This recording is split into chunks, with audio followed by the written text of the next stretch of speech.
Good afternoon, good afternoon, good afternoon, everyone. I'm your host, Nika Sherrill, and this is the ItCast Real Talk on Sex.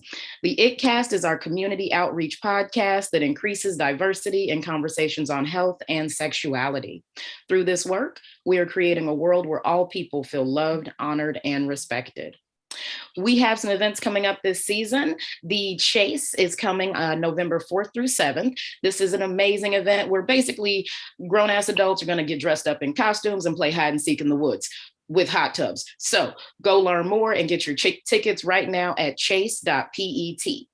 We also have the Global Sexual Health and Freedom Summit. That's going to be back February 4th and 5th, 2023.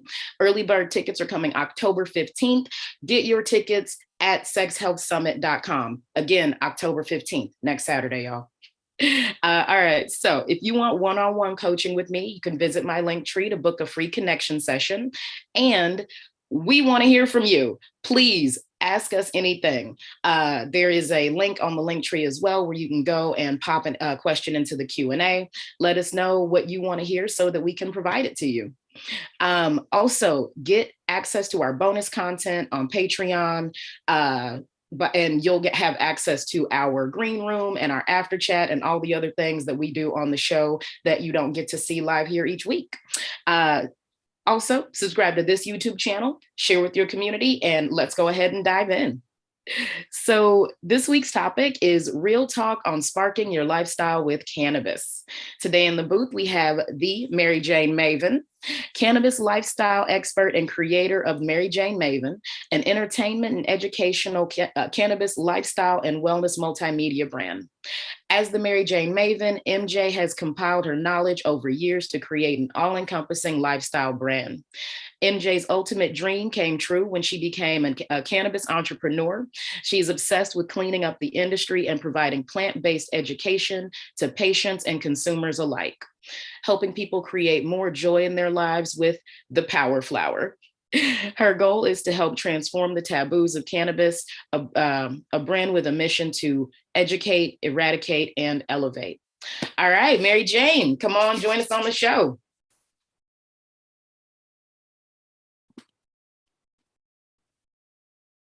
Oh, yes. Oh, you're on mute.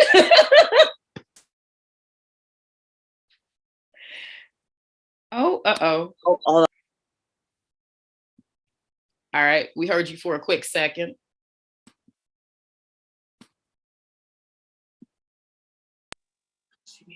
All right. Well, it looked like there were pot leaves on those glasses, so I'm very delighted. Yeah, which may explain my situation right now. Hold on a second.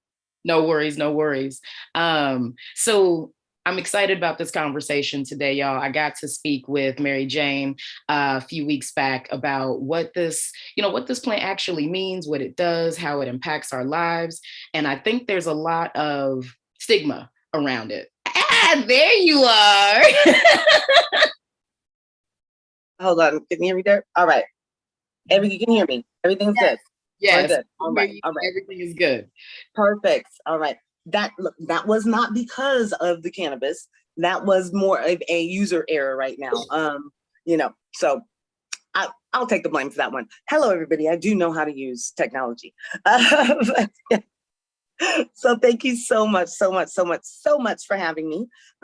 We like you were just saying, we spoke, probably a little over a month ago now. And just had this instant connection, and I respected your mission and what you were doing and what your platform entailed, and just looking forward very much to being able to share my experience, my knowledge, my passion and purpose, with your audience and your listeners. So thank you so much. Absolutely. Thank you. Thank you. All right. Well, talk to me about sharing your life. You already dove into the first bit. So let's hear about who you are. Well, I am the MariJayne Maven. I was somebody who lived by our upbringing. We are very much, we evolved and we're molded in who we are and who we become as adults. Definitely is rooted in our upbringing and our environment, that nature versus nurture kind of thing. And I won't say that I had a very good life. Met my husband, did what I was supposed to do, went to college, got a good job. We, started having a family, and I was successful at what I was doing within corporate sales, but I just wasn't happy. And it took me a very long time to realize that, because I was living in fear and not living within my passion and purpose. And it took, unfortunately, my sister-in-law, who on her 40th birthday was diagnosed with a rare form of leukemia, which was in June, and December or Thanksgiving weekend, she was in recovery. She was doing great. She had a bone marrow transplant by all medical means and everything. She was fine. And, the universe had another plan, and what happened. And unfortunately, I watched her pass away in my husband's arms. And that really just kind of sparked this: life is too short. You got to stop living in this fear. And like, I knew what it was deep down, but I don't think I wanted to admit it. All credit to The Alchemist. If you've never read that book, please, please, please, please, please read it. Because that was also, a catalyst and something that really played into my journey, and still does to this day, because my journey's not done. But I am a mother. I am a entrepreneur. At the MariJayne Maven is a lifestyle wellness education brand, and it is educate, eradicate, and elevate, which is my mission. I want to be able to educate others, which, when there's more knowledge and there's education, it can help to eradicate and break the stigmas. And then at that point, we can choose, as grown ass adults, can I cuss, because I do, I'm sorry, to live our life the way that we see fit. We all have a different vision of what a quality of life for ourselves will be. And that's where the elevate comes in. So it took me to be able to, like I said, be truthful with myself, have that self-reflection, have that honest talk, and say, what do you want for your life? Or do you want to look back and say, I never tried, to pursue what, like I said, what I see my quality of life and what my level of success is. So after 16, 17 years in corporate sales, I went to work late. I'm gonna tell you guys, this is how you know. Okay?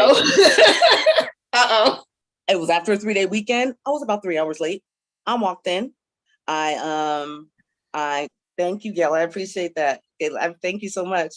I really do appreciate that. I will say my husband stepped out of the room, but that's his sister, and I don't normally talk about it when he's around. So it was kind of like a litmus test for me to be able to talk about it while he was in the room.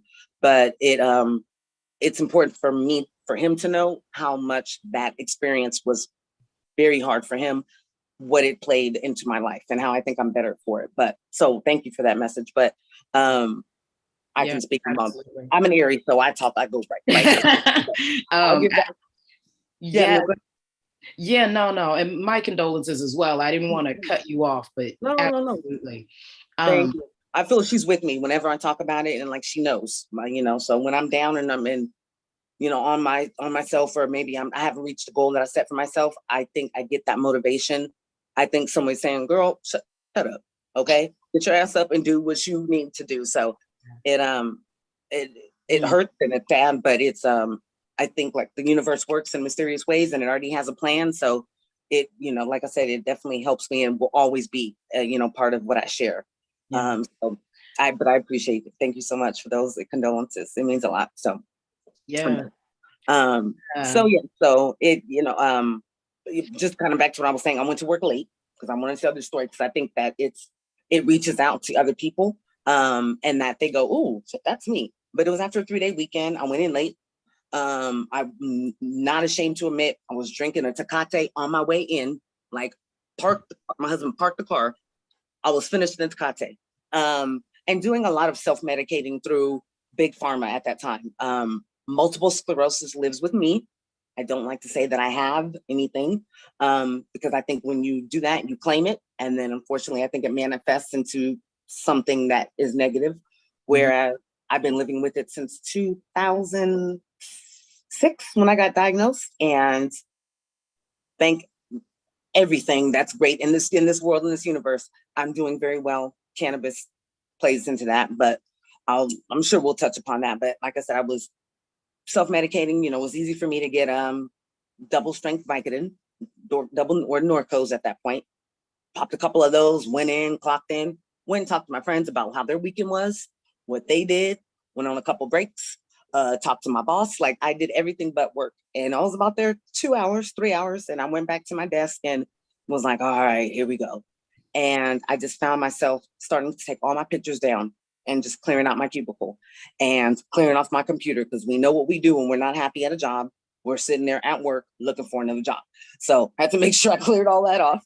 And it was like something took over me, and I just typed up that resignation letter, went and gave it to the boss, and I called my husband and he said, babe, you are not calling me for lunch. You are hella late. Like I just dropped you off. And I said, well, kind of an eternal lunch. And he said, I've been waiting for you to make that decision. He said, I've had all faith in you, but you needed to come to that decision where you need to decide what you were going to do. And him picked me up, and he's a teacher. So he was off for the summer. So he goes, don't even worry about it until September. We're good until I go back. Then me and the boys go back. I'm hard-headed. I'm an Aries. I had to have some control. So late nights, I'm like looking on Indeed and just doing a lot of research, and came into doing networking events here in my city, which is Sacramento, with a company that was basically like, you have a month to turn this around. If not, we're taking the city out. 3 months later, I mean, the first month I did it was successful, but 3 months later, it was not only the biggest networking event in the area, but it turned into kind of a social event as well. And that helps to start me realizing, thank you so much. It helped me to realize that I could do it. Like I said, stop living in fear and step into your passion and purpose. And that was, that's the catalyst for who I am. So I'm a mom, I'm a wife, dedicated, but I'm also somebody that has had their life elevated, and I feel that I know my purpose. And that's all due to being self-accountable. And I give all glory to cannabis for that, because it helped me to be in a different mindset, and to be my best, best self. So. Thank you. Yes. Yeah, I mean, I love hearing about the way in which your sister inspired you to not be afraid. Yeah. We do so much out of fear. Like it can dictate and control our lives and hold us back. And sometimes it does take something radical to kind of take it up. Yes. Shift who we can be. So, that was one of the things that we talked about too, is like fear dictating our behavior. So, in talking about how weed has changed your life, and like it impacts and empowers so many people. So like, I'm not just gonna pretend like that is you. Or that it's like, oh, it does, and be shocked by, I guess it's a power flower. It's I like that phrase. Yes. Thank you so much. MariJayne Maven, that's what I do. Come up with that. No, but whether or not you love Biden, because I think he's doing this as a, hey, it's midterm elections, and look over here while I screw the country up. I'm going to go ahead and pardon all marijuana offenses. So I will say shout out about that. If you guys did not know, ask Auntie Google. You'll look it up real quick. But Biden decided to pardon all federal, he says light. The word he uses is kind of what is fishy to me, because it's like, well, what do you consider light, or whatever verbiage you use, possession or marijuana offenses that were felonies. First step to us being completely legal. So I will say, remember the day in history that occurred. That is a shout out. But it does change lives. And instead of us having a narrative shoved down our throats, reefer madness always comes to mind. But I asked my grandma, how did y'all believe that? Like, but she goes, you have to remember, that was all that we had. Like, movies were just a thing. TV was just a thing. So, but man, they tricked y'all. And then it just trickled down, and it affected, brown people for decades now. So it is very powerful. And I love that I am a significant part of that history, and creating, in 20 years, my kids who are 14 and 11, well, my oldest is 25 this month, but you don't count. So my 14 and 11-year-old, 20 years from now, it's going to be right there, like right by if there's a red box right there outside the 7-Eleven, like you're going to be able to just walk into a vending machine and get what you need, and it's going to be completely legal. The hot box.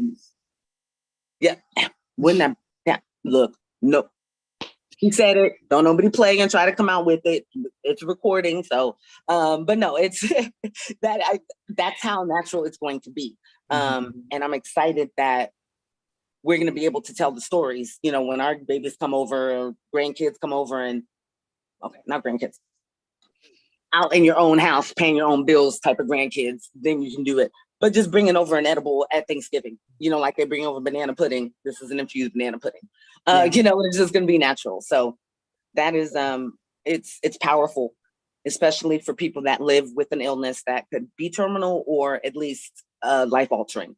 It's powerful to be able to have that control over your health. So yeah, that's real. That's real. Like normalizing it, you know, bringing it to a place where it's not considered offensive or criminalized or any of that. And like we each generation gets to normalize some new and powerful stuff. And like to move away from the prejudice and the stigma. You know, talk about reefer madness, talk about the war on drugs, talk about all these different things that are like, be afraid so we can keep you in this box behaving this way.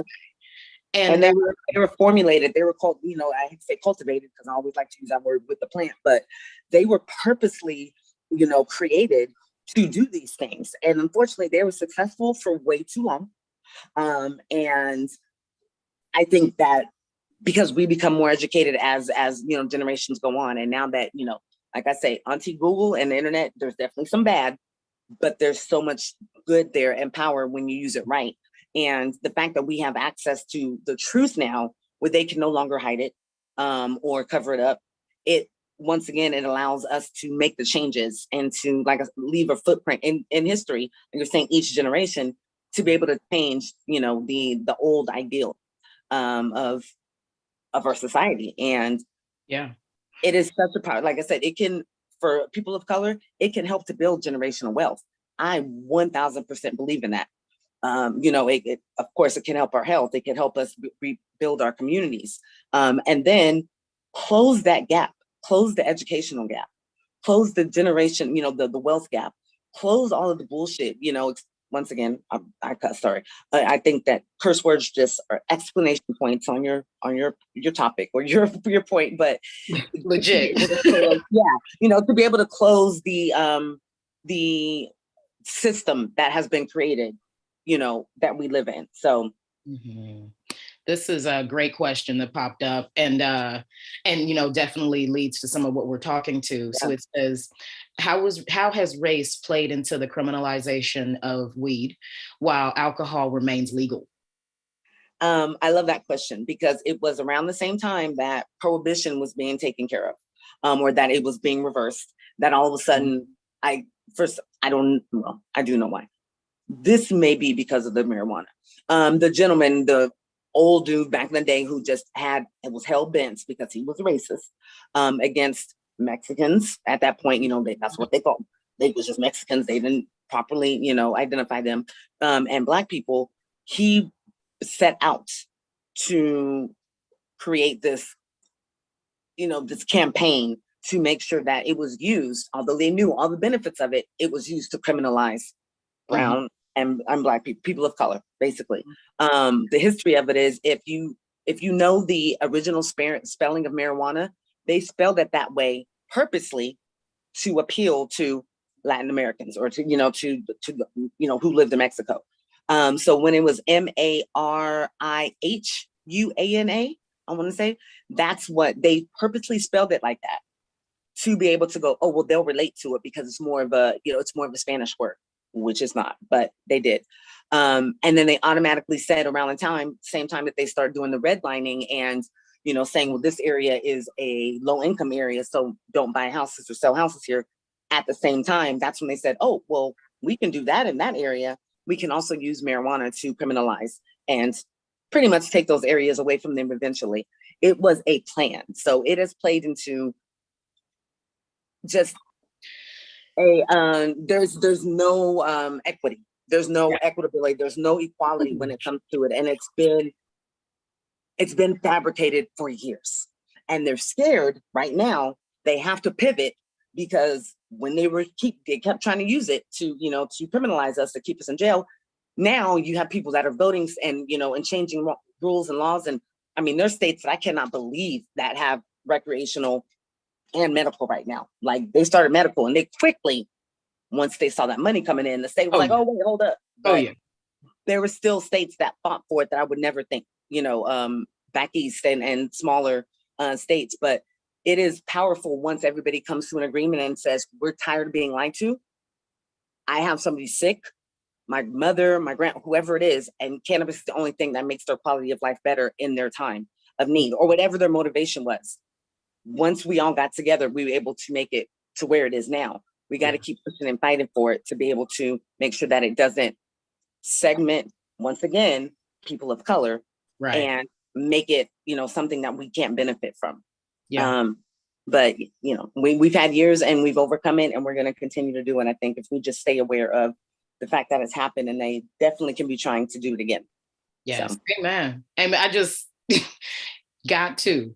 And I want to just go over a little bit of a timeline for everybody out there who's listening, who might not be clear. So Reefer Madness was of course, during Prohibition. And it sounds like it might be like, ooh, yay. No, it's like this conversation that particularly people of color, when they smoke marijuana, they go crazy and they're dangerous.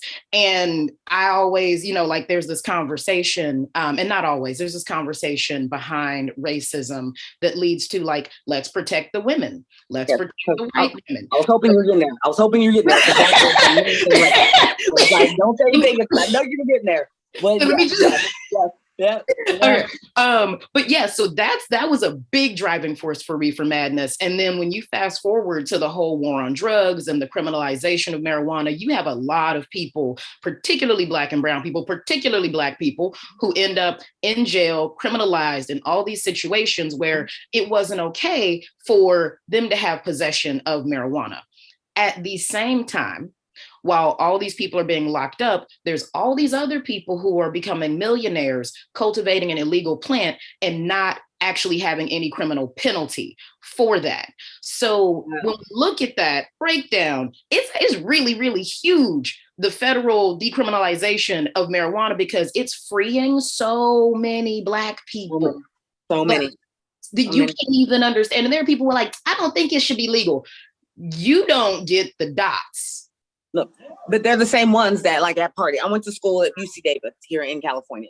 I can't tell you how many times we'd be at a party back in the day and they want to slip in. What you guys doing? Smoking? We are. Like, so stop being a scavenger. The same ones that, diddled and daddled and do other stuff on the weekends and whenever it's convenient, the same ones that were keeping it from being, in the hands of those that needed to utilize it or that were utilizing it better. They want to go on Facebook talking about it. True. There we go. Yeah, there's my husband. Now, sorry, we didn't hear. Let's get into that. And the same people that, go ahead, babe. I was just saying, you be smoking with them, and then you get on Facebook a year or two later, they like, nah, you should have smoked weed is bad, ban weed, but yet you didn't have a problem hitting my blunt 2 years ago.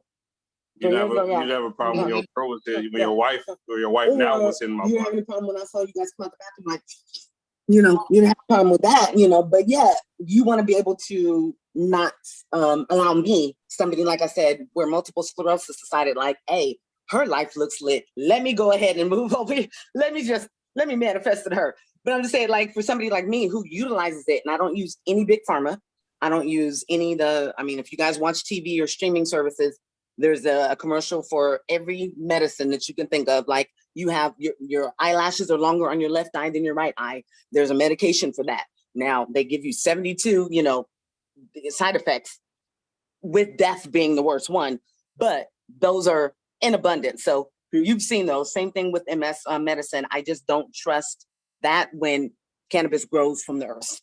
It's a plant. People want to drink and get a DUI. But yet, like Cat Williams said, sleepy, hungry, happy, like it's not it's not the same. But yet the drinkers want to condemn the smokers. It's crazy. Yeah. You see why he's my producer, why he, he's right there. He's right there. He talks just as much. I talk a little bit more, but he's just as passionate as I am. Nothing. Couple that smokes together stays together. It's been 20, hold on, what is this? 2005, 21 years? 21 years, 21 years. Yeah. I was hoping he didn't hear me having to like do math. And he just opened the bathroom door and looked at me like, you don't know. I know. 21 years. So yeah, but you guys looking for your significant other, your soulmate, try that person that you smoke with, that you just chill with, and you watch like reruns of A Different World or Saved by the Bell with, or somebody like that. Like, yeah, I may be dating myself. Sorry, some of y'all may be like, it's all good. But, you know, and you just kind of pointed to love Cat Williams. Just got to say, hungry, happy, sleepy, horny. Yeah, that was the only one left off the list.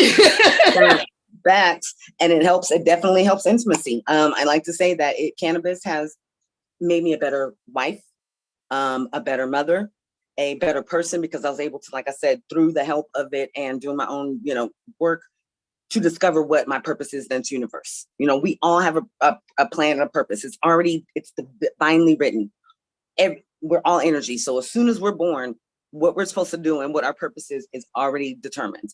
And people always go, what's the purpose of life? Or I think as women, we raise our children, at least to an age of self-sufficiency. We support our husbands. And then all of a sudden we go, well, who am I?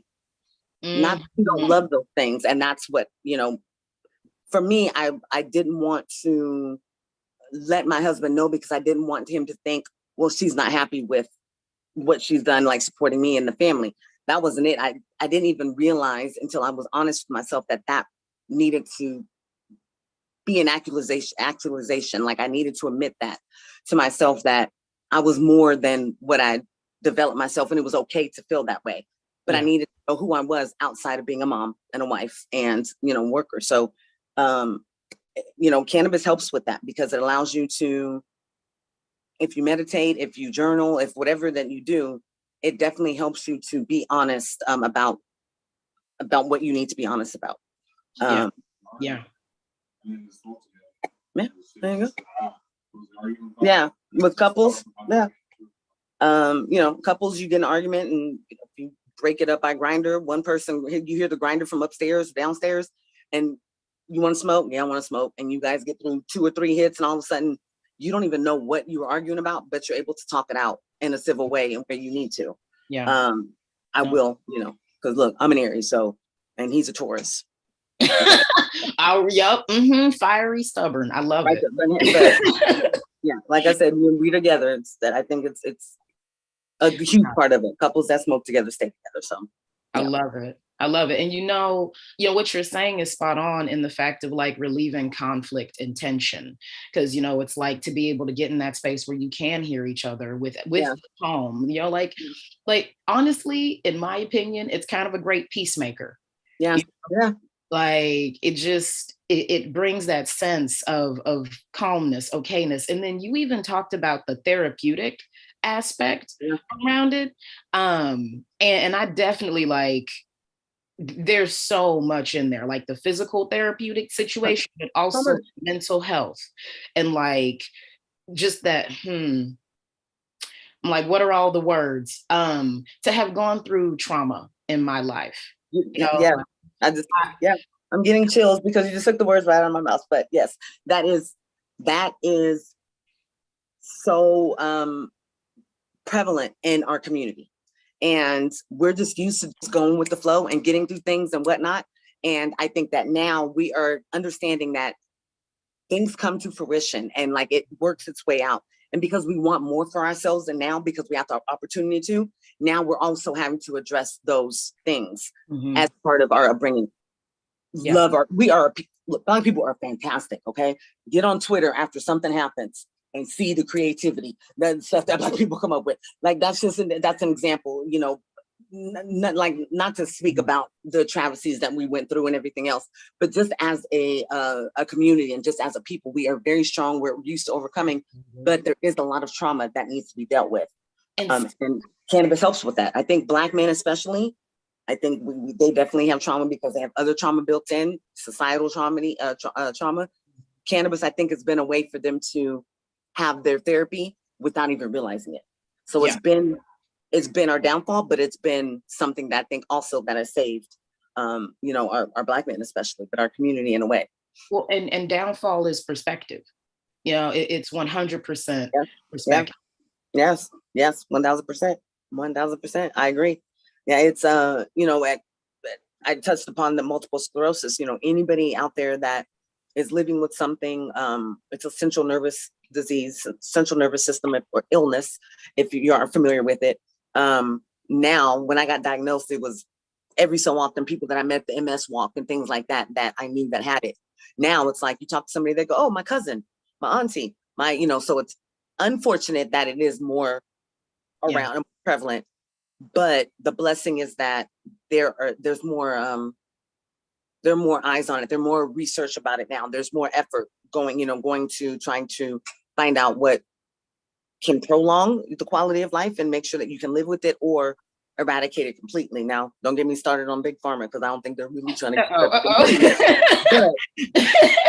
They won't make good money if they do. But that's why you have cannabis, because if you do your own research and hey, be a guinea pig on yourself, but you're not going to harm anything. You're using cannabis. It's not like you're being a guinea pig on yourself, taking shots of Casamigos, which I did have last night, by the way. But but I'm just saying, like it's something that we quote movies. So to quote another movie, he put it here for me and you. Like it's a plant, it grows out the ground. Like we're supposed to utilize that. And with our pound, I'm sorry, I know I did not say it correctly. They get the point. Friday, we get it. I wish he would go on camera so you guys can see how he just looked at me. But it's the more you educate yourself, the more power that we get, and the better that we're able to make decisions and influence decisions. That need to be made and influenced upon. So all right. Two things that I want to definitely say. Big Pharma, all the things that are created there came from plants and remedies and other natural things that were then distilled into medication. So like the whole context behind that. The other thing you said I want to touch on is that we're good at overcoming things. We shouldn't have to be good at overcoming things. That part. We shouldn't be out here surviving life while other people get to live life. Just go through it without any problem. Yes. That's powerful. And it's true. It's very true. However, I think it's another part of our story that is going to be, it's something else. Like we shouldn't have to, because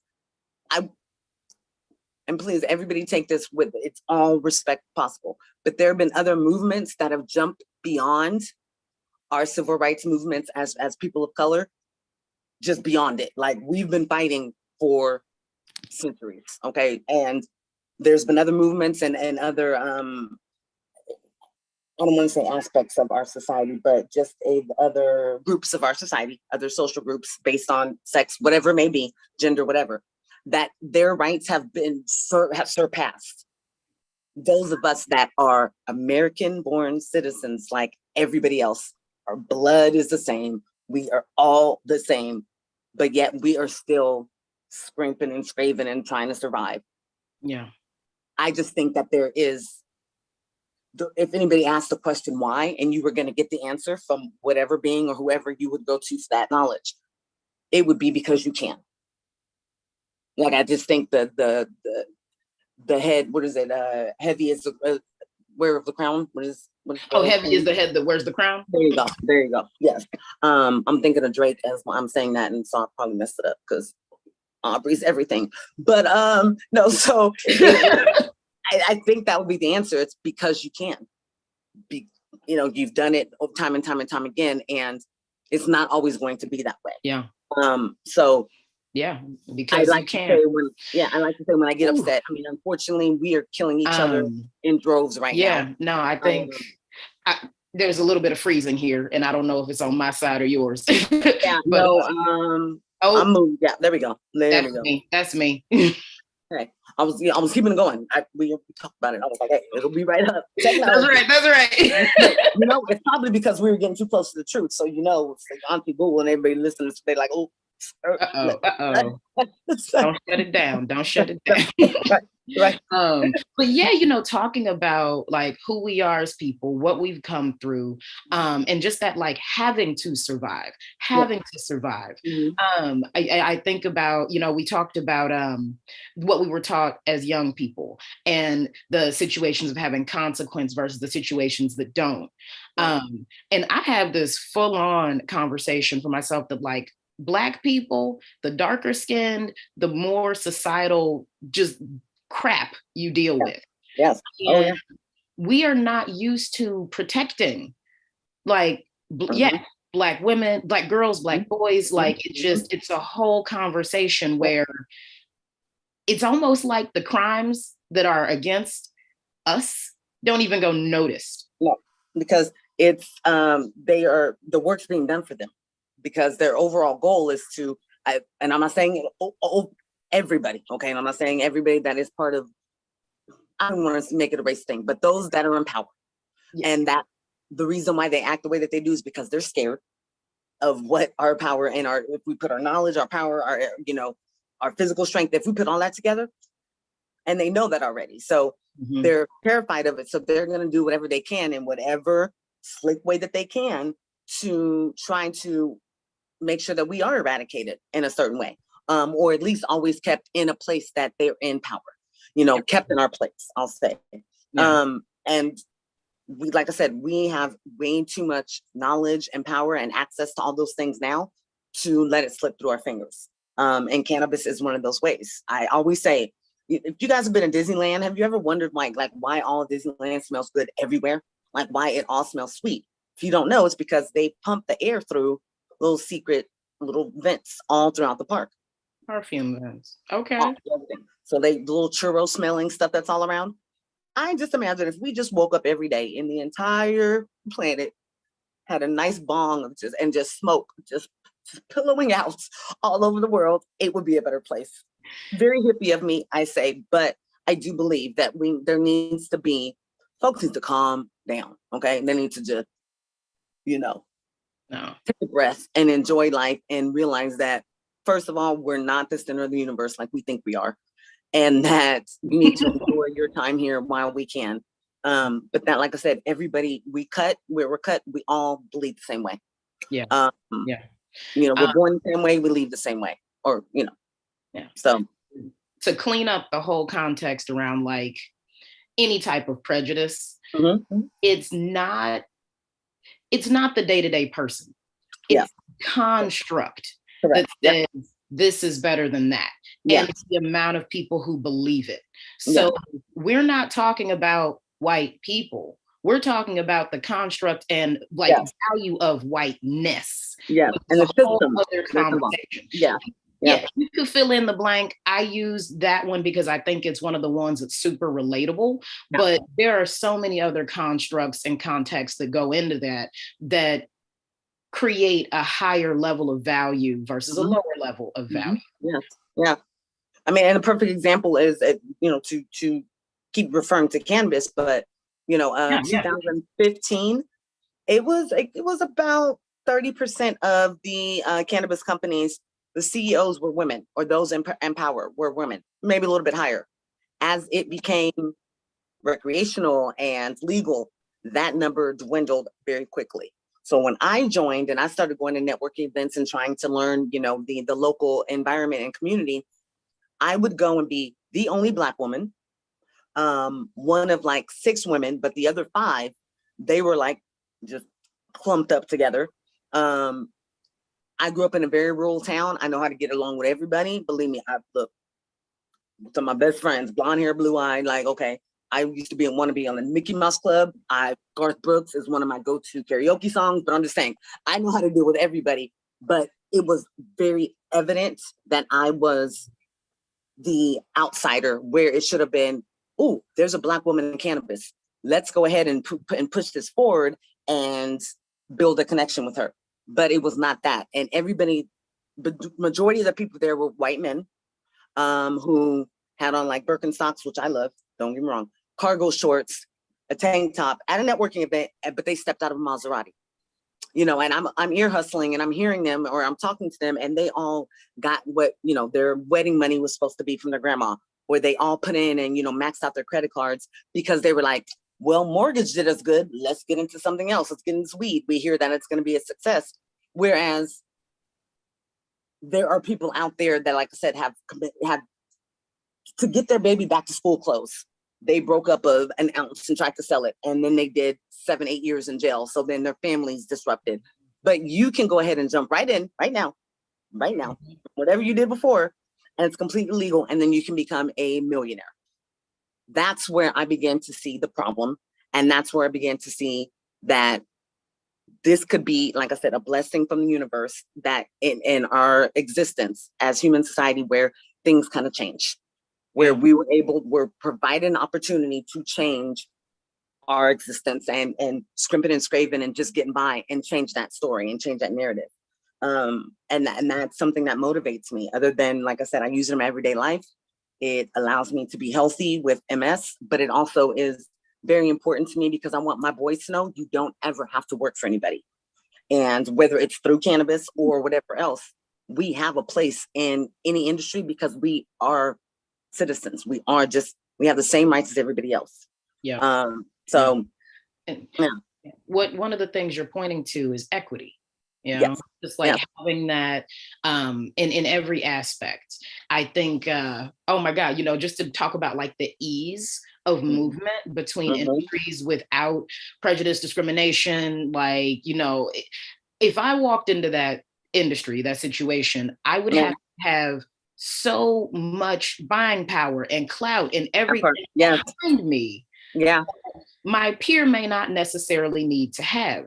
And that in itself, like, there's a breakdown, there's frustration. So like actually building up that generational wealth, building up the equity, building up the access, because like when you're told to be afraid of this thing or it's bad or it's wrong, and that's how you were raised, like level of access and what that looks like changes entirely.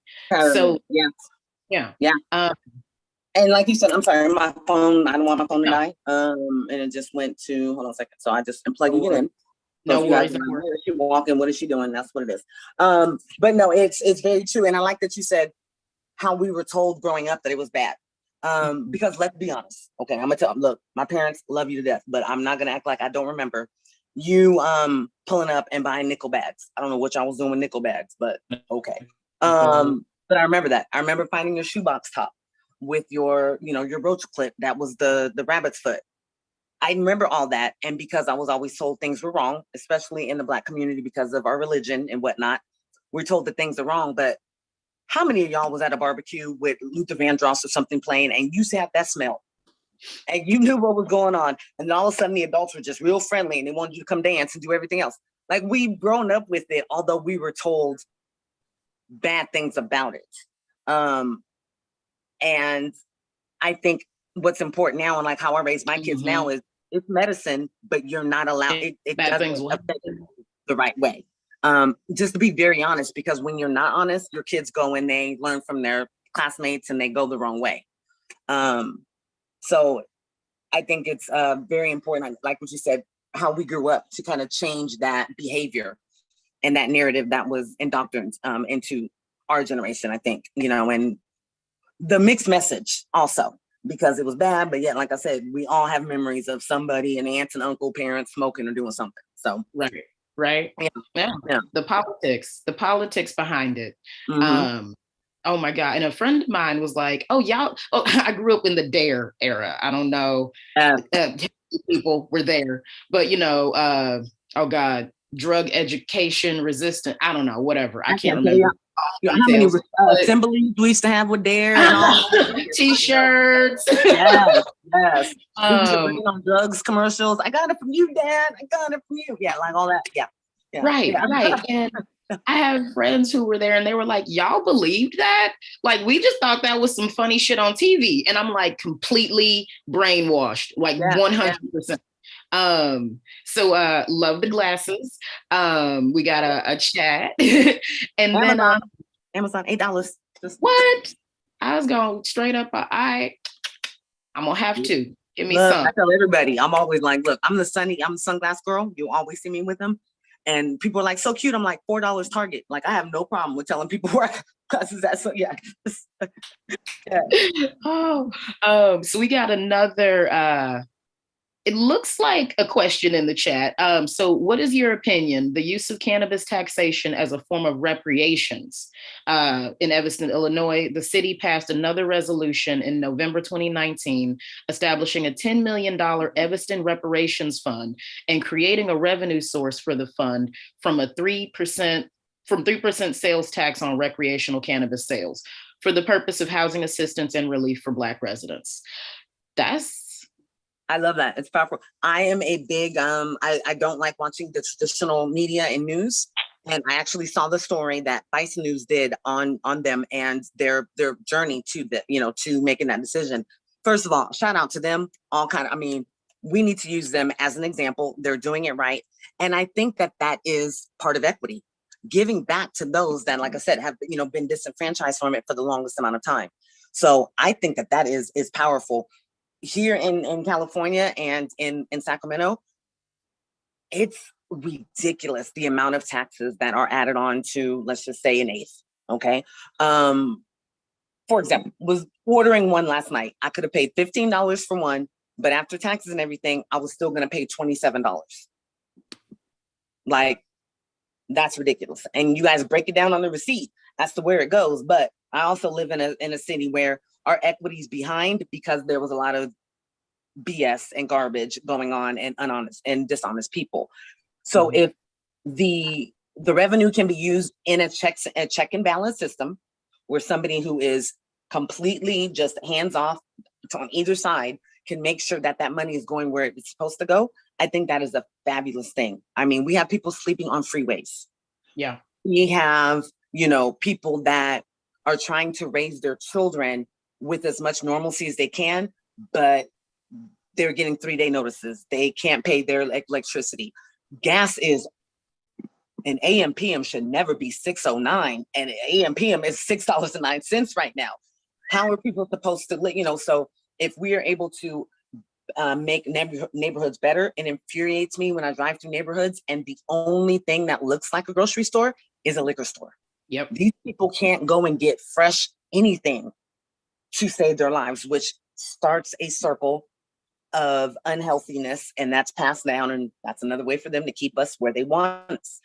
But like I said, we have to be able to use programs like what the city's doing to better, to build better programs and to build better communities and to keep the money in our community as long as we can. Because if y'all know, if we keep it in our community and we're able to recycle, have that going around, don't quote me, but I believe in Asian communities, it goes, I want to say 7 or 8 times. It may even be more than that. That it circulates through our community before it goes out into the rest of the economy. That's powerful. If we're able to build communities like that, we may not see the effect immediately, but it's going to be a trickle down effect, and it's going to make us just better. It's going to make lives for our grandkids and great grandkids and the rest of our, family and ancestors. It's going to make it easier for them. So I agree. I am just like California. Why are we're supposed to be the leaders on shit? Newbie. I call Newsom newbie. If you don't get it together and we don't start something like that, I think that's just another message to Black people and people of color that we don't really care about you as citizens. So to answer that question, I am all for it. If I was not such a California girl, I may consider, moving there, but I'm not gonna lie to myself. I like California too much. So yeah, love it out here. I'm like, I made it. Right. Transplant. Yeah. But yeah, no, that is an excellent question. And thank you for bringing that to the table. Something I never thought about or considered. And, it's absolutely true. There's so much in taxes. And that's one of the reasons why people are legalizing it, because of the ability to tax it.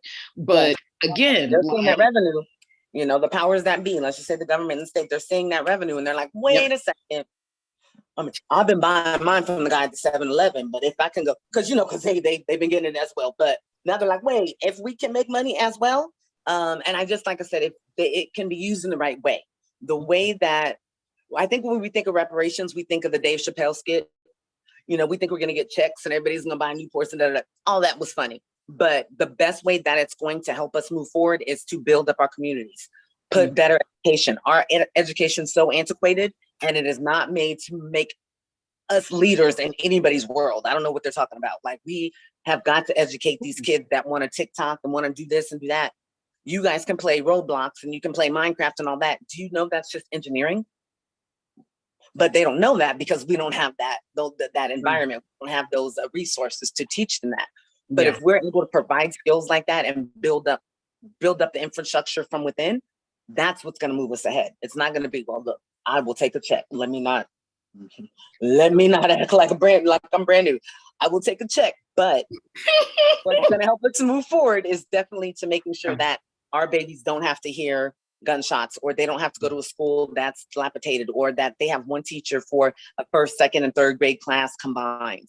Or they're being pushed through instead of actually being helped, and maybe help back. Yeah, exactly. So if we can receive it countrywide without any stipulations of proving that your ancestors were slaves, like, stop it. If we didn't have to go through any of those, but we can make it where, like I said, they take the poorest neighborhood in that Black neighborhood in the country, and they say within 3 years, it's going to be different. We're building housing. We're building Sprouts. We're building a farmer's market will be here. We're building schools. That, like I said, that's what's going to move us forward. Yeah, absolutely. I mean, getting away from colonialist education, and one of my biggest things is to make reparations. I really do believe that every single Black person in America needs to be able to go to college for free. Damn. Facts. Okay. No question. Online. I don't care if it's online. I don't care if it's going to Hillman. I know it's not real, guys. But I don't care what it is. I don't care if it's going to the barber college. But I think that's another thing, is we need to focus more on what used to be considered vocational skills, because we got to keep shit going. So if it's 4-year education, if it's learning a skill and you get out there and live your best life as a barber, or as somebody who does nails, or as a Pepsi delivery man, I don't care. But the education is imperative. Absolutely. Absolutely. All right. So we're pretty close to the top of the hour. We're going to go ahead and wrap up. Are there any resources, information, anything else that you want to share with the listeners? Yes. I just want to say, that I am I'm an open book. I love to be able to educate people. I don't care if it's on a one-to-one basis. I don't care if it's talk to my grandma. She is saved, sanctified, stamped bound for glory, like my grandma is. But I was able to go ahead and get her to start using CBD. And then about a month later, she asked me for a VCR, and she meant THC.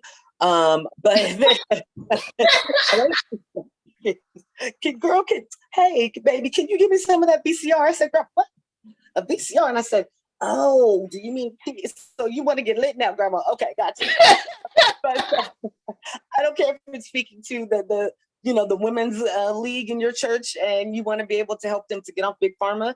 I don't care if you want to spice up your love life, because I do have a great intimacy lube using THC and CBD for that, and the other cannabinoids.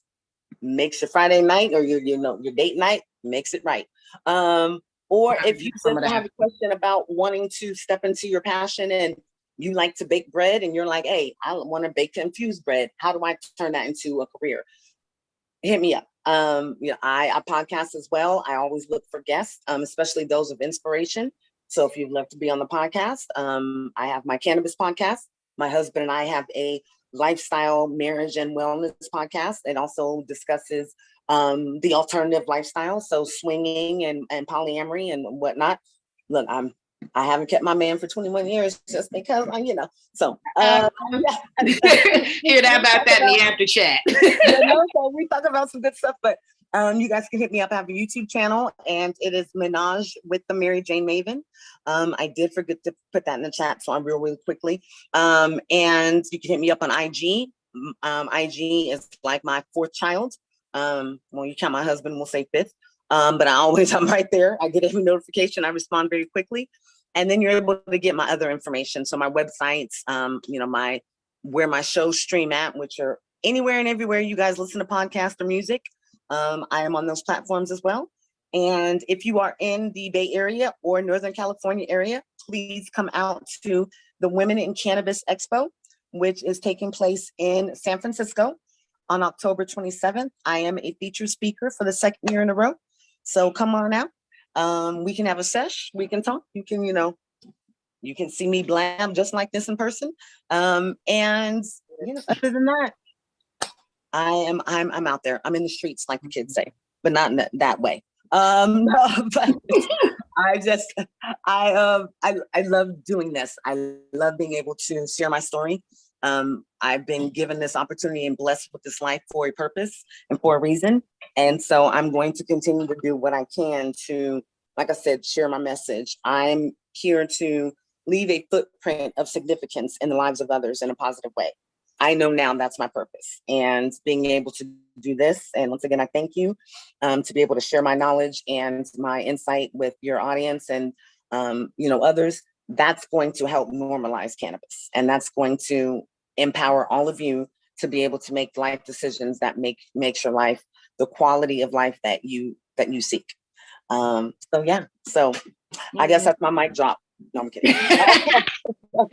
Thank you for everything that you've shared. That is beautiful. I really appreciate having you on the show. No, I really appreciate it. It's been a couple months, but it was going to work when it needed to. We don't control it; it controls us.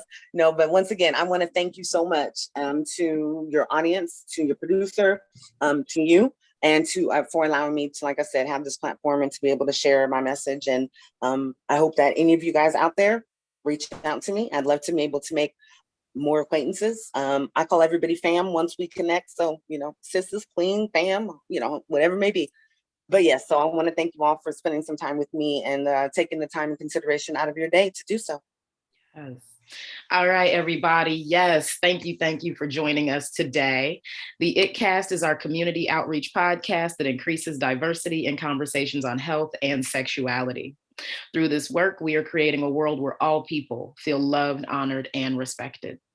We do have some upcoming events this fall. The Chase, which is coming November 4th through 7th, is an amazing event where basically, again, we're going to get dressed up in costumes and play hide and seek in the woods because it's super, super fun. So learn more at chase.pet.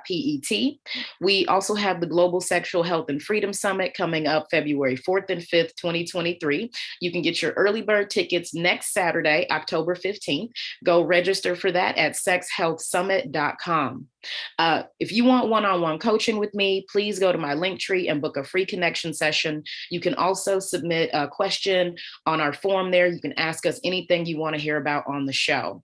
And we're going to go talk about some more critical race theory, and it sounds like polyamory and stuff, just saying, in our after chat. So if you want to get access to that content and hear more about what we do, go to our Patreon and become a subscriber at patreon.com/Nika Sherrill. You can learn more about this show at theitcast.com, subscribe to this YouTube channel, and share with your community. Thank you so much for joining us today.